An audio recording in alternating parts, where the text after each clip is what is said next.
今日係小林嘅結婚日子，佢嘅太太既年輕又靚，而且仲好有錢添。小林就好好奇咁樣問佢太太點解會揀佢。佢既唔靚仔，身形又平平，冇過人之處，而且係最重要嘅就係佢家境係清貧添。你真係想知道原因？你睇下認唔認得佢？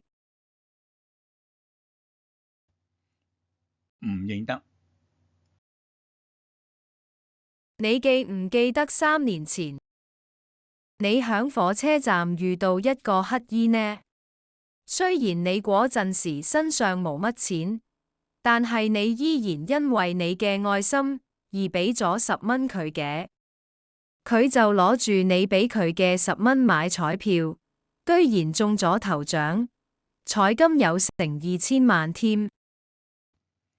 咁我明白啦，你就係個乞衣嘅女，你嫁俾我就係要幫你爸爸咧嚟到報恩嘅。我仲未講完，你唔好咁快打斷我。呢筆巨款徹底改變咗乞衣嘅命運。佢先後去到泰國同埋韓國進行變性同埋整容手術，然後以一個全新嘅身份返到嚟中國。我就係嗰個乞衣，由於你改變咗我嘅命運，所以我願意陪你一世，用我嘅時間嚟報答你。